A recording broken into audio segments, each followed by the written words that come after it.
You're listening to the What's Happening podcast with Gary Watts.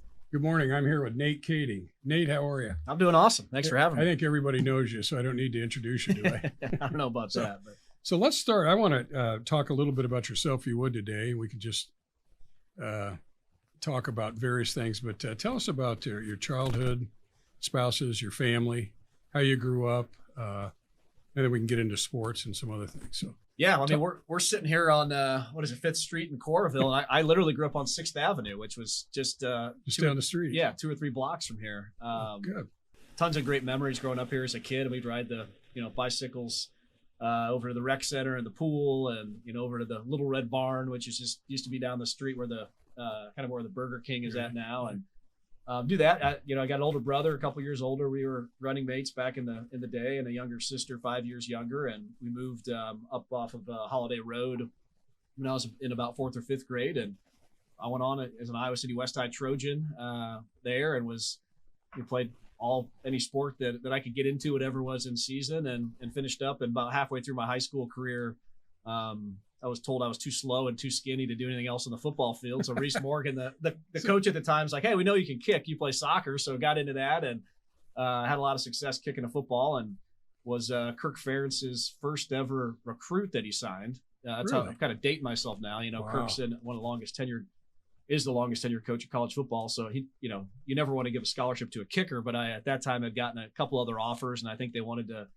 keep the hometown kid around. So I offered by Kirk and went on and played football at Iowa and then into the NFL and now back here. So, I mean, that's the big brush strokes of it all, Right. but really came back to just a really great childhood growing up here in the area in the 80s and 90s. And back in that day, it was just, you're out, knocking on no cell phones and you had to call the phone and just, hey, get everybody together. Let's go play kickball or, kick the can or whatever was going on. So at Iowa City West, you played in 3 state championships in soccer, football, and basketball. Yep. What'd you play in basketball? I was shooting guard. Shooting guard. Yeah, we had Glenn Worley and I were classmates. We had a really talented group, and he went on and played at Iowa basketball. So he was the main guy, the big scorer, and the rest of us just played a lot of good defense and made a few open shots and passed the ball around. But no, we had a great run at that time. Late 90s, 2000s at West High. Reese Morgan did an amazing job as the football coach, and Steve Bergman was there back then too. He's still there now at West High. So it was a lot of fun, and we were competitive and hung some state championship banners up in the gym. You had to play D for Bergie, didn't you? Oh yeah, you got to play defense first with Berkey. You know that going into it, and a guy, a 6 foot, 155 pound kid, like I was kind of. That became kind of my thing on the basketball court, is match up with their better guard and just kind of make life miserable for them for the entire game. But no, it was a lot of fun. How'd you get into sports? Did you start in junior high and just grow through it, or just all your buddies played sports? Or yeah, I mean, it was just really early. I mean, it was far back as I can remember. I was always in the Coralville Pee Wee Ragball League and any of those sort of things. But the thing I remember the most now, and I try to tell, we got 4 young kids at home too, is it's so different now, right? Everything has to be so organized in youth sports and practice leagues and the travel and the individual instruction. But back in the day when I was growing up, it was, you're knocking on doors and getting the neighborhood kids together, and you're just going out for 3 or 4 hours with a bat and a few balls and just making it up, So it was, I was just always active, playing any sport that was in season, with rollerblade, hockey, making things up, and that's how you learn how to compete, and you get the good hand-eye coordination. And it just wasn't, back then, it just wasn't super organized. It was just kind of at the beginning of a few of the organized, travel ball kind of youth sports, but you just go do it, play in the streets. I remember taking off in the morning, coming home for dinner. It was all day. You're out just running through the neighborhoods, absolutely, playing ball and shooting hoops. Yeah, there's no phone. There's, maybe you had the Atari or the Sega Genesis to play at home or something. But they couldn't find us anyway, whatever we were doing. So yeah, that's pretty neat. So you got to high school. You had 3 state championships. Did you win each championship? Yeah, we actually won 4. And we were 26-0 in football. We won back-to-back and 2 undefeated season, junior and senior year. And then we won them all 3 state championships my senior year, football, basketball, and soccer. So we had a lot of success. It was kind of a dream senior season, we kind of chalking them up one after the other. It was a lot of fun. I think that really helped me as a kicker kickers have this sort of stereotype where that's all they do. They're just kind of on the side, twiddling their thumbs. Maybe they're a little quirky, but I think having an athletic background and being a competitor and a captain on the different teams that I was on, I think that really gave me more of a well-rounded approach to it as I went on and did it in college and in the NFL as well. So I think that really played a big part in my approach to kicking. It wasn't just like this little narrow quirky thing. It was informed by my experience doing a bunch of other things in sports. So when you think of Reese Morgan, tell us how he turned West High football around when he came into. Man, that's just a great Iowa high school story. I mean, he came from Benton Community College where he had some success there, but it's hard to think. But you come back at that time. First of all, West High didn't have a football field. They played all their games over at Bates Field, and then that was one of the first things Reese did. Is hey, if we're going to build a culture here and a winning program, this is in the early '90s when Reese came over. And I graduated in 2000, so it was a little bit before my time over there. But hey, if we're going to get this, we need to rally the west side Iowa City, Coralville community around the football program. And they had a stretch, I think, in the early mid 80s where they were like nationally renowned for a losing streak. I think they lost some odd like 30, 40, 50 games in a row. So it was kind of this downtrodden thing. And his first thing, he got guys like Tom Lepic and some local business people to really get behind this. Let's build a stadium thing. And and get the lights, these aren't cheap endeavors to get this done. And I think I don't know exactly how much they raised, but Reese and some local business folks pulled that together. And that was kind of really the first big push for him in building his culture was just, hey, we're going to have our own field. It's going to be Trojan field. We're no more going over to playing on the Little Hawks field with, your crosstown rival. That's not how this has to work. So he did that, but he had a really bring your lunch pail, blue collar approach to a high school thing, which was an amazing experience as a young kid. I mean, just building a great culture, but they leaned into and enjoyed hard work. I mean, something being hard was something that was celebrated.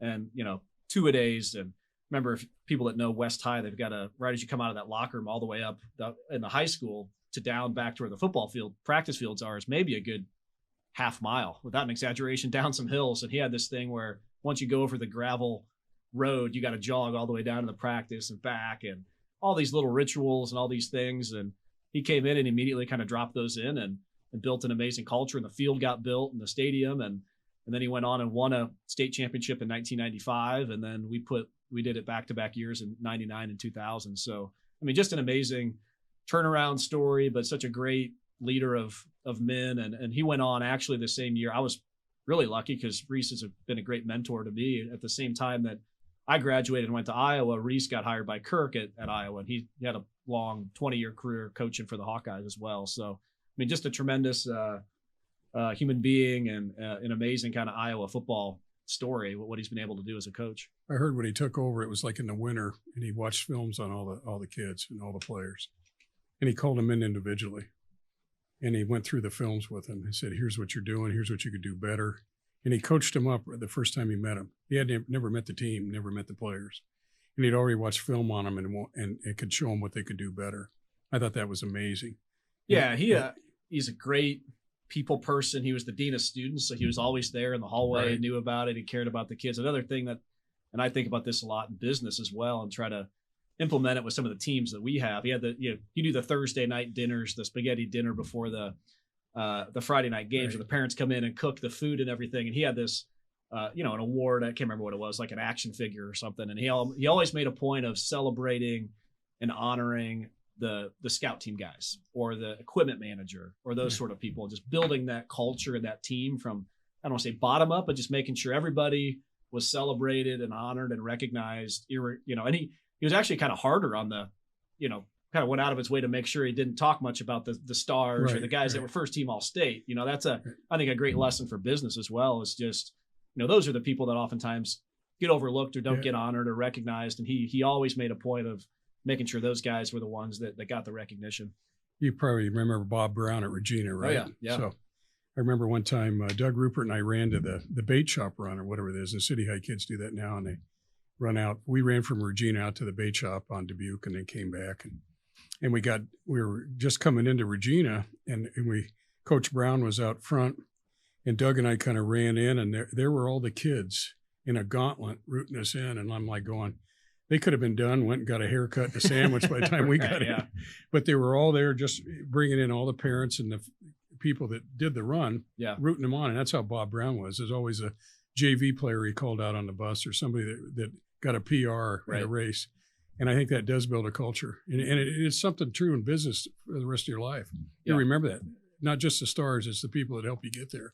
Yeah, there's so many good, that being an athlete too. There's so many, probably the businesses that I'm with probably get tired of hearing the sports analogies, but there are so many great analogies and lessons and ways to think about things and operate that are applicable from the sports world to the business world. And I think a lot of people know, on your team know sports, you can speak about it. So we do a lot of talking about, pulling something that a quote, a coach gave you, or, this tactic or culture building thing that you see from sports and applying that to business. So there's plenty of crossover there. If you look at successful business people, a lot of them are some type of athlete. It doesn't matter what sport, but they've done something where they had teamwork, discipline, hard work. And you do equate that into the business world. It's the same thing. It's just a little different approach as you get older. Yeah, absolutely. So now you see, graduating from West, you went to Iowa. You're Kirk's first recruit. And did you start out as a freshman as a kicker? Threw right in the fire. I went right from little kid, winning a state soccer championship at West High in mid-May to playing my first game at Kinnick that September. So it was got right. Really? Yeah, right into the fire. It's kind of a rebuilding period for Hawkeye football. And I didn't have a great season. I think I was only in the high 60%, maybe low 70% or something like that. Missed a bunch of field goals, but I probably frankly got lucky that the program was also in rebuilding mode where they were able to kind of stick with me through a less than stellar freshman year. But I think they saw something in me and they came back and made a lot of improvement. And that's the big adage in football, that your biggest improvements from week 1 to week 2. I think a lot of that could be said from freshman year to sophomore year. Also, then I had a full off season to kind of refine my technique and learn from the mistakes I made the previous year, get stronger. I put on 10 or 15 pounds, I think, in that first off season. Came in with much more power, kind of a refined leg swing, but then also mentally better prepared to go handle, college football season. And then had a really good year my sophomore year. And then things really started to click and had 2 back-to-back All-American seasons my junior and senior year. So yeah, it was definitely trial by fire coming right in there and being thrown in. But I guess that's the only way to figure it out. So you started as a freshman. Yeah. Where'd you learn how to kick? I mean, who coached you up on how to kick a field goal? Back in that time, it was kind of now there's a lot more camps and those sort of things, but I was really kind of self-taught. I mean, started doing it as a freshman in high school. And they have these little contraptions where you can tee the ball up on the block for you without having someone out to hold for you. So I just went to Coach Morgan and say, hey, I get a few footballs in the off season and go out to the field and start booting them. Kicking. And I was a soccer player growing up. So that's the big background of it all. And it's just like anything. You just got to put the time in and probably kicked a little bit too much. Kicking's a lot like throwing a baseball where you want to be on a little bit of a pitch count or kick count, but you're dumb and young and you just go do it for an hour or two and figure out how to get good at it. How many kicks a day did you kick in practice? Back then I was probably you could probably kick 70 to 100 in an hour and a half. And again, I was kind of like, hey, if I'm going to get good, I just got to do it. I got to practice it, do it a lot. Now, if I'm coaching kids today, high school kids, it's not smart. And I had a bunch of problems with my groin and hip flexor, probably from overuse as throughout my career and into my NFL career. I would, the standard is probably more like 40 to 50 on like a really busy day or, high volume day. And you can kind of pull that back on other days. It's definitely you hear a lot about that right now in baseball too. Young kids, they don't want them. You could limit on how many innings they can pitch and throw and all that sort of stuff. But trust me, kickers have very little instruction. And I was just like, hey, I'm on the side. So I'm just going to do this and try to get good at it and figure the rest out from there. So as a kicker, did you do 2-a-days too and work out and lift and run with the guys? It's a lot different. Or did they catch a lot of crap especially in the college and NFL, when those guys are sweating and bleeding and losing 10 pounds in 2-a-days. And we're just kind of, over there shooting the shit amongst your buddies and watching them do it. But it is, I tell people now when I talk is, speak to businesses or speak to folks about kicking is I don't think there's a position in all of sports that is in such contrast to the other positions within that sport. Just in terms of what you do as a kicker compared to what a lineman's doing or a receiver and all of those sort of things. And it's just so unique in all the sports where you literally play a play that lasts 2 seconds, which is how long a field goal might last. Mm-hmm. and you go sit on the sideline for 20 minutes and then come back out and do it once. And then near the end of the game might be the biggest moment for you, and you got to go do it one time again. It just kind of, it's just such a unique position in all of sports that, you just got to you got to be self-deprecating and be able to take some jabs from your teammates and just kind of laugh it off, because it's true. Like those guys are out beating around on each other and they're bruised and sweaty, and you're just you're hanging out by the net waiting to go do your thing. And it's a unique position. And you just gotta, as I progressed on my journey with kicking, you just got to understand the nuances and figure out the unique different kind of ways to get better, and laugh at yourself a little bit along the way too, because you're not like those other guys that are doing different things.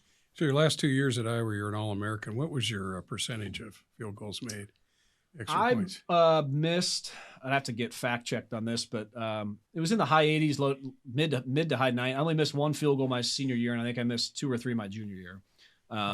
So, yeah, I mean, at that point, you're just perfection is the standard for elite kicker, college kickers and all of NFL kickers. And when your coach puts you out on the field, it's when you're within field goal range and they think that you can make it. So, I mean, that's what you got to want to do. And the NFL has gotten so good. I mean, if you look back to the 1960s, 1970s, the average field goal percentage was probably in the low to mid 70s.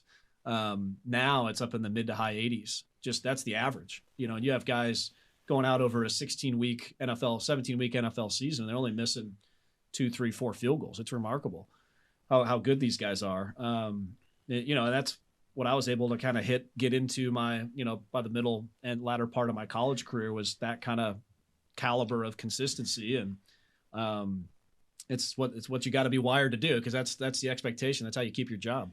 I met, it was a long time ago. It was in the Pro Bowl. He was playing in a Pro Bowl, and we were in Hawaii. Becky and I were in Hawaii, and I don't know how long ago. It was quite a while ago. And I was on the first tee, and a guy come out. And he goes, "Do you mind if I play with you?" I go, "Sure. Yeah, come on out." "Hi, I'm Gary." "Hi, I'm Adam." "Hi, Adam. How are you?" About the second hole, I thought, "Well, what do you do?" He goes, "Well, I said, "Where do you live?" He goes, "I live in Boston, and I'm from South Dakota." And I'm like, "Huh? Yeah, what are you, a traveling salesman?" Or what, Yeah. What are you? It was Adam Vinatieri. Mm-hmm. We had a blast. Yeah. We had so much fun, and too many kickers drinks. can be pretty unrecognizable too. Yeah. We can blend in much more easier than other pro athletes. But I asked him, and I'm sure you had the same feelings. I said, "Adam," and I think that was the year he kicked one when it was like, I don't know, it was snowing. It was for the Patriots. I don't know what, cold. It was windy, and I made some 50-some yard to win the game. I mean, he had so many great kicks. I said, "What?" He said, "Does a timeout ice?" And he goes, "No. I just go back through the same routine, kind of walk around mentally, thinks about it." Is that the same way with you? I mean, no matter what's going on in the game, whether it's windy, cool, crowd noise, he said, "I just do the same thing. It didn't bother me at all." Yeah, I think that you ask most NFL kickers or the good college kickers, what's another unique thing about kicking is you can picture you're kind of sitting off on the sideline. You're not on the game field, so you don't have a chance to really calibrate or see your footing or which way's the wind blowing, pick your target, all those sort of things, because you're stuck off on the sideline. So I think anytime you get iced as a kicker and they call timeout, it gives you another 30 seconds, or if they go to a TV timeout, 2 minutes to just kind of, like Adam said, go back through your routine, maybe get calibrated a little bit, go back in the net, hit another one, just kind of relax. Like those, you get to that point where, your mind isn't going to work against it. It's actually going to help you because you can get more familiar with your surroundings. So most people, I've noticed in business, a lot of people can't handle pressure. So you learned it obviously when you were very young. Yeah. But tell me what it's like, and obviously at University of Iowa, and for the San Diego Chargers, right? Or it's L.A. now. Yeah, old school, San Diego. Schottenheimer, Coach Schottenheimer. But anyway, what's it like? How did you learn to deal? Talk about the pressure. How did you learn how to deal with it? How did you handle it? Because I can't imagine how many people are watching it on TV. Stadium's got, 70, 80,000 people. Yeah. You're out there by yourself, standing there looking at the goal line. It probably looks about that close together, doesn't it? Yeah. I mean, I think pressure, whether, we all feel it in, obviously in sports and business and life, there's pressure and there's anxiety and there's worry and all of those sort of things. It's very acute in sports, especially professional sports where there's a lot on the line, and probably even more so in the kicking world. I mean, there probably isn't a better analogy of pressure situations than, we can all picture, right? The kicker's walking out and they're down 2 points and There's 1 second left. And I mean, that's it. That's pressure, the weight of the game and whatever else, starts to land squarely on your shoulders. And I'd say there probably isn't anything where, and I get asked about this component of kicking a lot, is that you don't ever really get comfortable with it. There's always that feeling, the heart's pounding and your breath gets short and all those sort of things. What's really important is creating a playbook of sorts on how you can move the mind off of that and slow your heart rate down and move it towards the process and away from the results and all those sort of things. So I felt pressure and anxiety before practices, before games, and those sort of different moments. But you create a toolkit on how to be successful during pressure, and you got to lean into it. You got to convince yourself and tell yourself through some positive self-talk, like, hey, I want this moment, I want this opportunity, because sort of the human nature is, in a way, is to not want to be put in that situation, where there's a lot of risk involved and those sort of things. So there's a lot of mental and mind games and all of that. But absolutely, to play at that sort of high level, you got to be able to perform under pressure, and you got to be able to find ways to cope with it as well. And I think for me, a big thing to think about pressure too is pressure. I think there's a misnomer out there, if you think of the science around it, that pressure, people play better under, certain people perform better under whatever. Right? Pressure and all the medicine science behind it, there's nothing with pressure that makes you play better. I mean, it's the only thing it can, pressure and those sort of anxiety-ridden situations can do, is make someone play less than their standard. We've all gone out in situations in business or miss a putt or a field goal or something, like, man, the pressure got to you. That happens, but if you're feeling pressure, you just have to play up to your capability. You don't have to do anything special. You just have to make sure that the pressure doesn't at all interfere with what you're capable of doing, if that makes sense. So don't you alleviate some of the pressure by practicing so much and having a routine, and you've trained so much for that moment? The training just takes over. Yeah, absolutely. I mean, I think that's a big thing. You put these moments in your memory bank, right? Like, hey, I've hit this kick before. I've done it in big situations. I've made this pitch in front of a big group for a business meeting, or hey, there's some every time we feel anxiety or those sort of feelings, in business today too, it's like, hey, I've got a routine I can fall back on. I'm here. I'm prepared. The preparation is kind of like a coat of armor, when you're going into those pressure situations, you've done everything right. Now it's just a matter of going and executing, because you're ready to go do it. Right. So yeah, there's tons of stuff. And as you progress as a professional athlete, those are the things you start to pay a little bit more attention to. And you've kind of reached a level of expertise with the technique and some of those sort of things. But where there becomes a lot of blue sky to continue to improve is on the mental side of the game.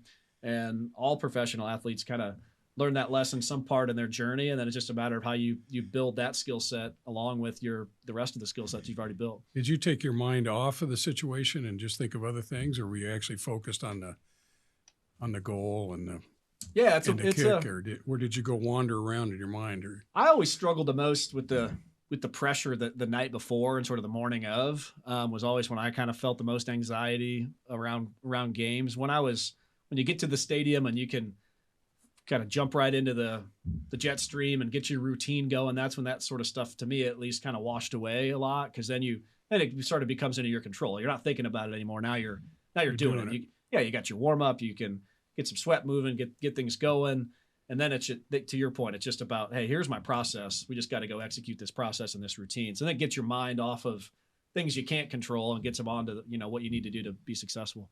So you're at Iowa, now you get into the pros. Tell us about that recruiting process and how that went with San Diego. What was that like with Coach Schottenheimer? And how you started?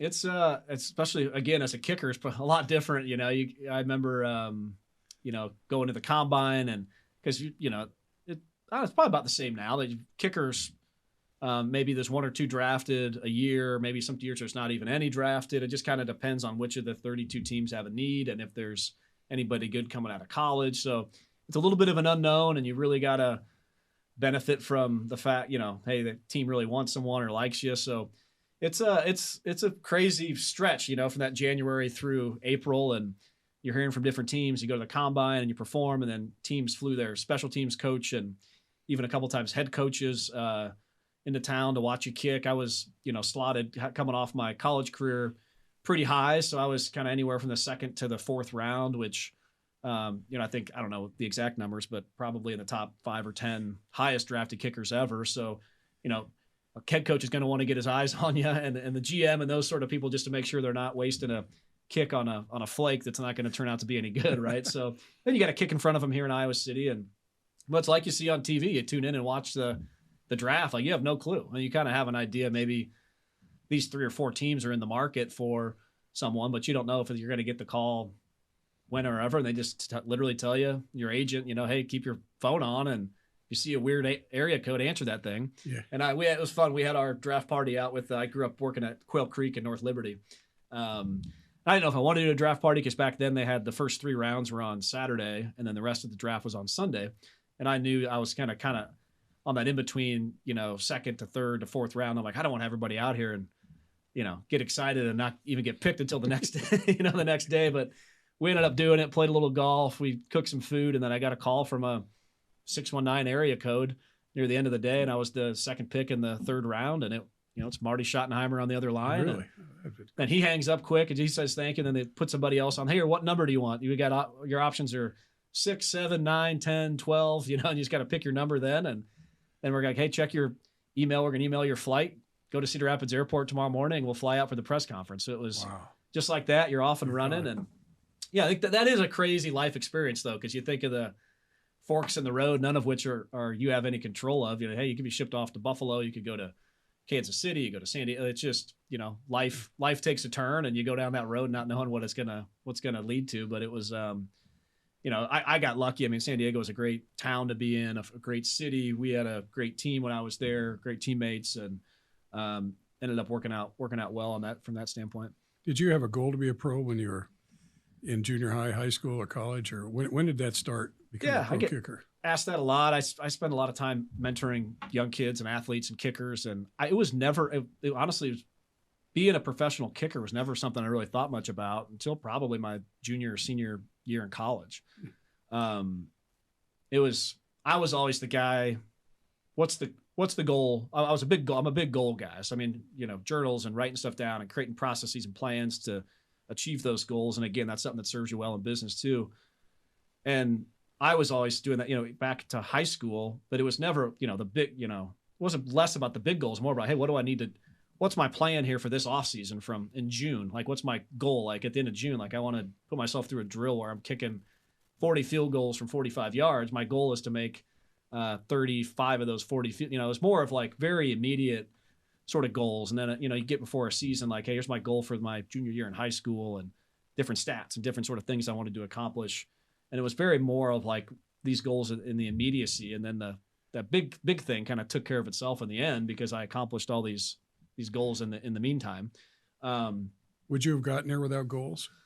No, absolutely not. Now, very driven in that sense, kind of that inner competition. I didn't really, and I think that was the other interesting thing is that no one, being a young kicker, I mean, no one really has frankly, just don't really gives a shit about what you're doing on the kicking side. It was kind of all very much internally sort of like, hey, I want to make a 50-yard field goal my senior year in high schole. And now these are all things that just kind of I created for myself. I was always kind of wired that way. And you got to have that sort of drive and that interest in kind of doing those sort of things internally. I think it can't be something someone else wants to put on you. You got to want to go accomplish those things on your own. I think something else is that you had a supporting cast going back to kicking, and that's the snapper and the guy that holds the ball. Yeah. And a lot of people don't realize if they haven't played football that, when you're, I long snapped on punts, by the way back when, and that's, and you get knocked around a little bit as soon as you snap the ball. But that's an underappreciated skill. It is, and you got to spin it. And anyway, the to be able to snap it back, the holder's got to turn it, the laces out. I mean, that's a lot going on in a split second, and it's got to be set just right, and then you kick it. Yeah. But talk about those folks that snapped and held the ball for you, place kick. When you get to the NFL, this is kind of one of those little details that's definitely underappreciated by folks. Yeah. Not everybody, but NFL football, college football is probably the most popular sport in the United States, and here's this one part of the game that people don't fully appreciate. I'm not even talking about kicking, just the snap and the hold, or even just the snap. If you think of how a holder catches the ball, think of the ball where the laces are at on the clock. This is for a field goal snap. The NFL long snappers are so good, and you're 8 yards back. where the holder catches it, and rarely are the laces anywhere on the clock different from 10 o'clock to 2 o'clock. So they're catching the ball in the same spot with the laces, and all they got to do is put the ball down with just a little mini quarter turn, and those laces are perfect at noon every single time. That's how good those guys are. And it's all about how you hold it in your hands, and you, like you said, the spin of the ball. Right. And you can imagine as a kicker how easy that makes it if you never see in the laces and the ball is not spinning once it's on the ground.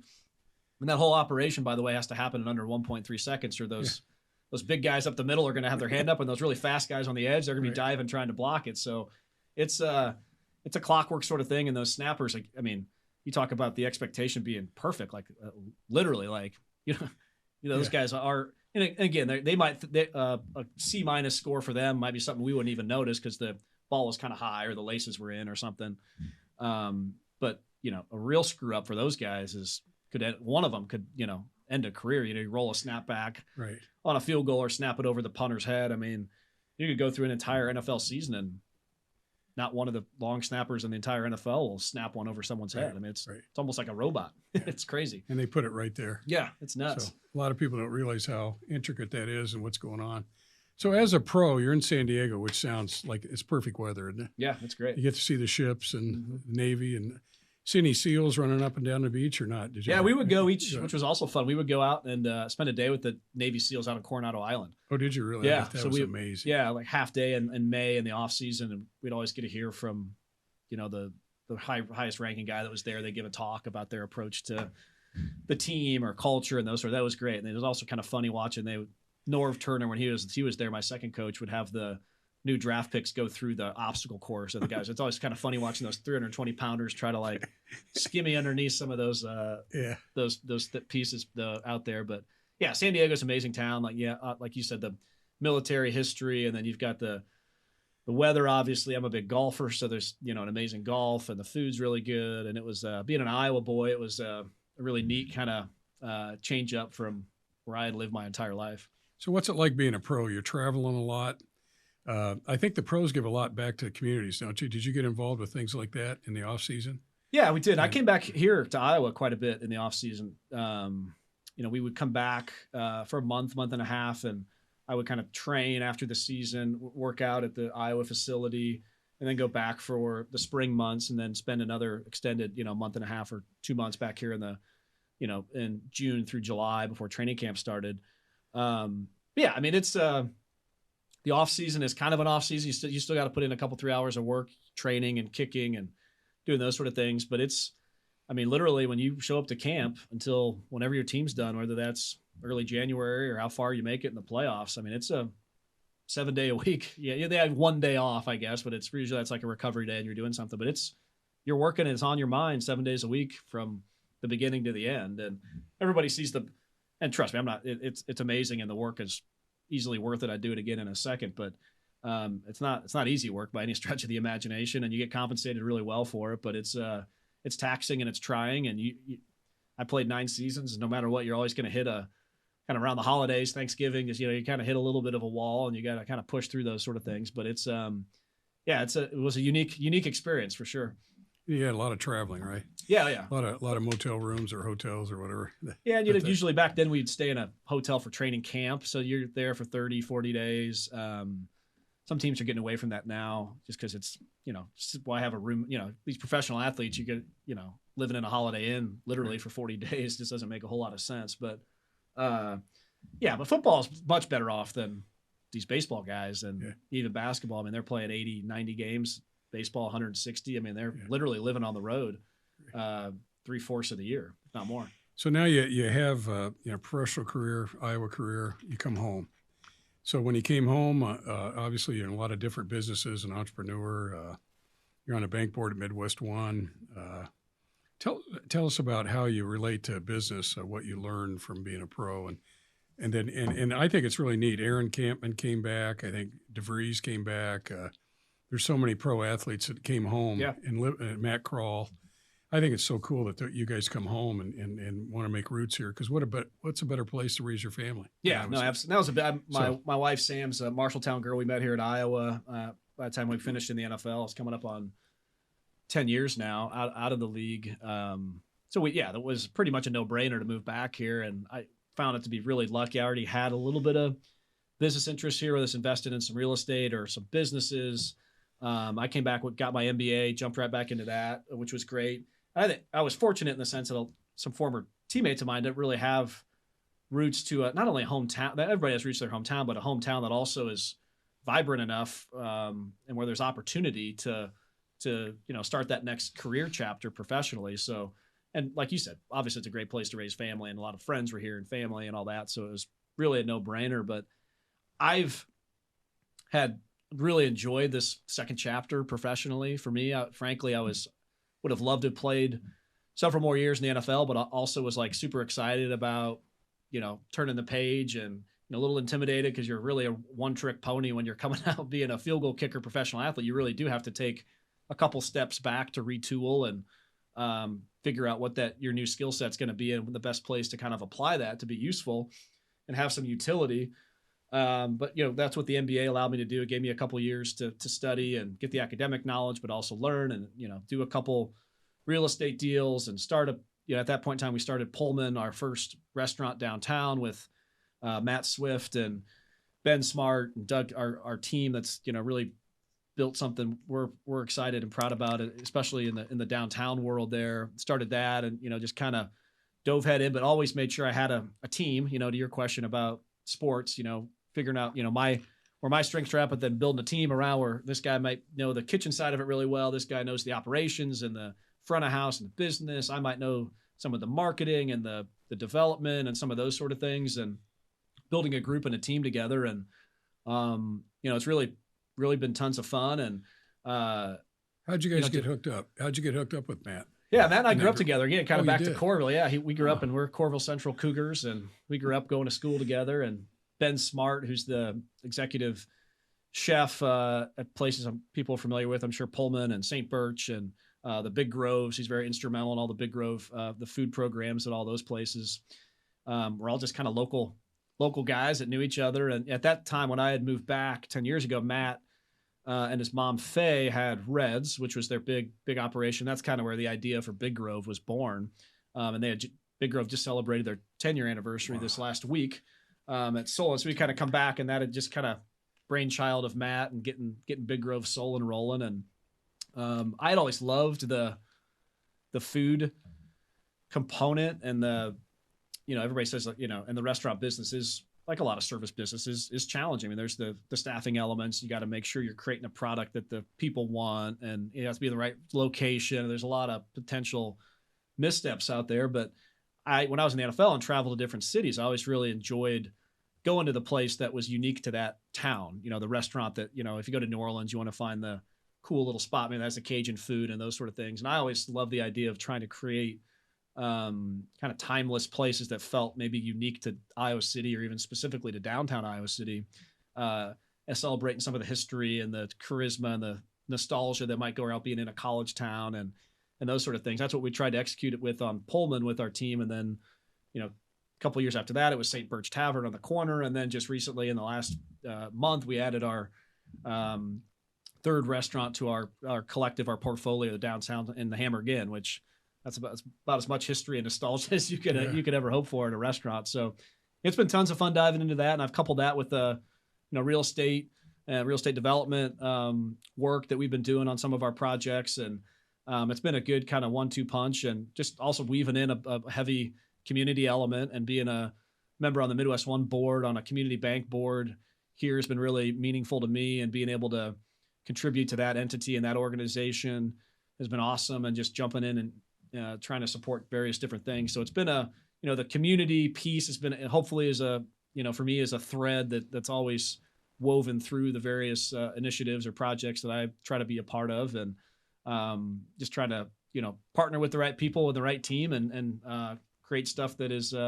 hopefully accepted throughout the community. What's the theme of Pullman's? Was that a train car or something? Yeah, it was kind of, the Pullman was a little bit of a nod to the train car, which is where a lot of diners kind of got their start. But so one of the things we're really big on too is these existing spaces. You want to come in and craft a concept and a decor that feels like it's meant to kind of be there. And then in a downtown environment, not just Iowa City, but any kind of older historic downtown, you find all these really kind of narrow, kind of shotgun looking spaces, right? And we I'd looked around and seen a couple concepts similar where the kitchen is out there. So you can watch the people cook right in front of you. You can sit at the counter. The music is kind of more lively. So the Pullman concept is really born from we want to create, there's this bar and diner concept, but kind of turn it on its head a little bit and give it a little bit more edge. Really lead with kind of a higher quality food element and, good craft cocktail, but make sure that just there, it's kind of you're at the, in amongst the whole experience. People are cooking and, shaking cocktails, and you can kind of see it all there. The music's good and fun. And you look right out the window, you can see the old buildings of downtown Iowa City. So we just fell in love with the space, and it was the perfect match for that kind of concept. And I think the other interesting thing and how we look at things, if you look back 10 years ago to downtown Iowa City, one of the things we observed a need that was going unmet in the market was people wanted to, whether they lived in Coralville or Iowa City or the Quad Cities or Cedar Rapids, they wanted to, folks our age in their 30s, 40s, 50s, or mid-20s grad students, they wanted to come downtown Iowa City. And it's such a special, unique place. You've got the history and the architecture and the connection to campus. They wanted to come downtown, but there weren't very many, frankly, good offerings for that kind of clientele. So they were going off into the suburbs or somewhere else. So we had kind of noticed that when it starts with yourself, man, I want to go downtown more, whether it's you go to a show or you just want to go out on a date night or something or grab a drink at this place and walk to the next. But there weren't any restaurants that kind of catered to that need. And that's kind of, I think, the initial observation that we made. And then like any business, right, you want to create a business that solves a problem or, helps satisfy an unmet need in the market. So that was kind of the early premise of what we were trying to do and want to do with our restaurant collective downtown, is create places that not only a student can go on a first date, but also folks like you and I could, want to go hang out in. And it's not the, the college sports bar or something, something like that just for the students, because, and I think the timing, we got lucky with the timing. The city, when I was going to school there 20 years ago, I remember it was, the bar, you get in the bars at 18 and 19, and there was a lot of great leadership in town at that time that went, and the partnership with the university that, put their foot down and said, no, it's got to be 21, and we got to restrict the expansion of more bars. So we kind of got lucky because that all kind of started to take a foot, and some of these spaces started to open up a little bit more and things got cleaned up. It was a little less Wild West down there. And so we, try to do our part in just creating some of these timeless places downtown that can be fun places for anybody to go to. Well, all the restaurants you're involved with are always packed. Pullman's is hard to get into. Great food. I like the idea that it's a diner, because I remember as a kid when I was sitting there with my dad having lunch or something, they'd be cooking right in front of you, and that's the same theme. So great food. And then Big Grove, what a story that is. It's always packed. It's just fantastic. And then in Solon, you can't get in. Every time I drive by there, it's packed. So the Solon one's great. I mean, they just celebrated the 10-year anniversary up there. Now, that's such a cool story with Matt. It's really Matt Swift and his mom, Faye, and Big Doug. If you go, Big Doug Getch, good buddy of ours and partner in our businesses as well. I mean, what amazing foresight. And I tell people, the main street in Solon is it's, I don't want to call it boutique, because you'd say it's not a boutique, but it's just there's everything you want there on the one main street. You got an amazing brewery with a restaurant. You've got a bakery, Bluebird Cafe. You've got the bakery now and the coffee shop, and you've got the hardware store and the grocery store and the Mexican place. It's, you got the VFW, it's all right there. And, I know you guys are making a really great investment there with housing. I mean, it's just what an amazing place to live, to have that just right down the street. And then of course you've got the amazing outdoor recreation. It's like a biker's paradise, right? And you've got the lake and you've got all of that there. So it's literally this little bit of an old school Main Street paradise of sorts. It's sitting right there, an amazing school district and all of that. So I mean, that's a really cool story that's really been successful. And if obviously it's not all big, a lot of things got to come together, but really what they were able to do there on that Main Street by planting that flag with Big Grove and that kind of investment, and everybody sees it now, and it's all been so successful. But I mean, that was took some foresight and some risk to make that. They built that building from the ground up, and they put a brewery back there, and it's really, I think, been a catalyst in a certain way for a lot of success up there in Solon. How are the beer sales, like Big Grove, Easy Eddie, and all the different? Yeah, Easy Eddie's catapulted up. That's the number one seller in the state for craft beer. Wow. And Matt spearheads that whole operation. Has done an amazing job with the expansion over to Des Moines, and we're expanding up into Cedar Rapids with the Lager House coming up as part of that development. Just excited about that. So no, it's been an amazing success story from that standpoint. So it's been fun to watch Matt and the team there knock that thing out. So glad you guys are turned into the Hamburg Inn. What a great. We're excited about How long's the Hamburg Inn been there? I mean, every politician goes through there when they run for president, you know, all those pictures. Has it been there since the 60s or 50s? I'm an old history buff. So, I mean, I got my undergrad degree in history from Iowa, and I'm kind of fashioned myself as a little bit of like a local kind of cultural historian in some ways, you know, very amateur. But so this one's been just an amazingly fun project. And actually the original Hamburg Inn, you know, it's called the Hamburg Inn number 2 because the original one was on Iowa Avenue and right by where Boston is at today. Okay.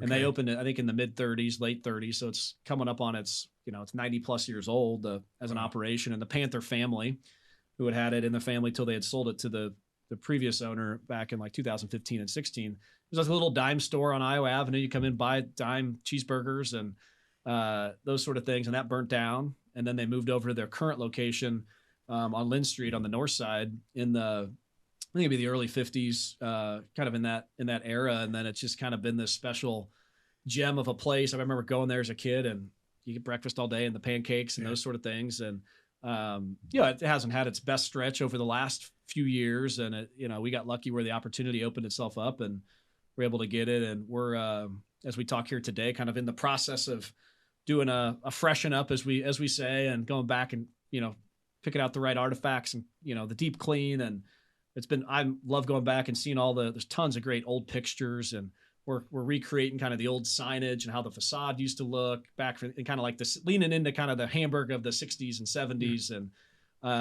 going back and looking at old menu items and talking to people and, figuring out what they used to like from the old menu and kind of weaving that into what we're going to bring forward here. So it's been a ton of fun. And I think what we've seen, again, back to the unmet need, is just this kind of come as you are. It's not fussy. It's a little modest, but just like really good, fresh food. And just kind of, but you walk into that space and it feels, you get that like feeling of nostalgia, and you feel like, and not only us locals, but places you just kind of boom, walk in, sit at the counter, grab a quick cup of coffee and an omelet or something. But you think of all the alumni that has a special place in their heart for, and they're coming back or they're dropping their kids off at school or they're coming back from a football game or driving on I-80 through town. Like, we want this to be the place where they can come back and have those fond memories of Iowa City and the University of Iowa.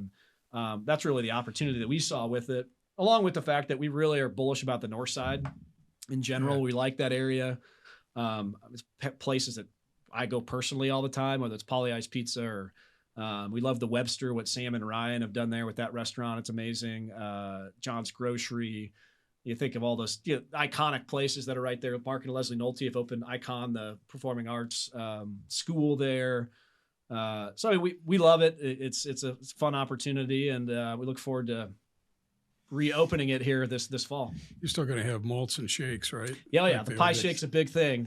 So we, we're going to do I think a fun partnership with Wilson's Apple Orchard, where we'll do a Wilson's apple pie shake. Kind of retooling the soft serve ice cream recipe. And that was a genius move from them back in the day. I mean, you don't really see that much, but what's a pie shake feels like a very Iowa thing. But we'll have their, 3 kind of classic pies. You can put them in the pie shake, or you just have a regular soft serve as like a classic dessert. So it's a lot of fun. No calories in that, right? Gotta treat yourself every now and then. And then I think President Reagan and President Clinton, President Obama, when he ran for president, was I think he was out on Lynn Street, and he was up on a chair or something talking to everybody. It was just packed. All Lynn Street was just shut off and packed when he came to town.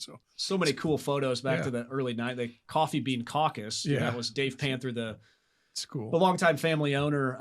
That was his brainchild, and hitting the perfect timing. Of all the politicians coming through, and we're gonna jump right back into that. We're gonna give it a go here, and Again, the timing we think is good, obviously, with political season coming up. Yep. Now, you got to tiptoe in. Now, the political times are a little bit different than they were 30 years ago. There's a little, it doesn't feel quite as wholesome maybe as it did back then. But we think that's kind of part of the allure and the fun of the Coffee Bean Caucus. Is it's a place you can leave all the partisanship at the door and just come in, and whether Republican, Democrat, Independent, whatever, come in and enjoy it. And meet a few folks and get the feeling of just kind of like a great Main Street greasy spoon diner that's right there. So we're going to bring that back, and patrons can come in, and after they eat, they can grab a coffee bean and drop it in the mason jar, and we'll see where the community is going to land on it. I put several in there. Do you still have the round bar stools? Oh yeah. Yeah. We got this kind of unique center counter that we're doing. We're putting, putting some new wallpaper up. We're putting, it just needed some finishes, right? So we're putting some new upholstery on some of the benches, and we're putting new HVAC system in, and we're cleaning the thing up, and we're kind of redo a little bit keep most of the artifacts that have been on the walls. We're kind of reposition some of that stuff and just give it, the care and need that it's wanted. I mean, if you look back through the Hamburg's history, I mean, they changed and morphed quite a bit too. The signs on the facade changed, and the interior changed from an old oval center counter to the middle counter that we know today. So we view this as another chapter, and our group view ourselves as kind of more stewards than anything. And, we're not going to have it forever. Nothing lasts forever. We won't, but we hope to give it 10, 20, 30 great years and then pass it on to whomever else wants to keep it. And we think it's important that little gems like the Hamburg can kind of live on. Well, another thing about Iowa City is you still need places to eat breakfast. Yeah. Bluebird's always packed just down the street. Yeah. So, I mean, a great breakfast, which the Hamburg always had, is a necessity. And then also all day long. Yeah. I think that's another thing. You go in at noon and get eggs and bacon if you want it. Trust me, I got two little girls at home, and they would love nothing more than to go have pancakes for dinner on a regular basis. So, we'll do the breakfast all day. Your classic other dishes, throughout the day. It's just it's simple. It's just that one menu, and nothing's changing much on it. Just let it roll. And your other day job is business development director for Build a Suit. Yeah. Tell us a little bit about that. Yeah, it's great. Yeah. Build a Suit's been a great company to work with. I think going on now my 6th year, and offices in the Quad Cities and here in Coralville. And my job there is to work with third-party clients that are looking to do a new project or an expansion or office building, a restaurant, whatever that might be on the commercial side. And then also some of the real estate development that I've done with some of our partners also feeds into that, feeds into the construction arm with Build a Suit as well. So that's been tons of fun. A lot of great projects that company's been involved with, and it's good to kind of have the 1-2 punch between the Quad Cities and the Coralville, Cedar Rapids. And we've come on and done, started to move up into Cedar Rapids, which I know you guys have done also, and enjoy kind of more of a regional corridor approach to what we're doing here in the Iowa City, Cedar Rapids area. And timing's been good. There's been a lot of great deals and projects that have been going on over the course of the last 5-10 years here in the corridor. And it's been neat, again, as a kind of a kicker. It's been fun and exciting to learn a new industry, because that you're done doing that. So you got to learn something else new. Right. And there's been a lot to learn on the construction side and the real estate development side, but it's been great to learn it. And it's been cool to kind of see projects, which, it's just kind of the thing I enjoy the most about that work is there's a beginning and there's an end, and you get to see a piece of dirt, and then you get to see a house or a building and make a client happy or realize a nice project coming to fruition. So I think that's another sports thing too, right? Is like, you start the game and you end the game, and you can chalk up the wins and the losses or the stats and those sort of things. So I think that's a rewarding thing about the construction world, is that you can see these things actually come out of the earth and come to life. Well, the Johnson County area, Lynn County, Eastern Iowa is a great place to be in the real estate business. Yeah. No better place, I think. Yeah. So I don't think you can go wrong owning real estate in this area. So yeah, it's the place to be. Yeah. So, well, great. This has been fun. I've had a blast. I'm so glad you came back. I'm so glad to know all you pro athletes come back home, and it's just great to see you guys and what you're doing for the community and doing it with the restaurants and all the projects you have going on. So this has been an honor. So I appreciate the chat. Great to see you. Thanks, Gary.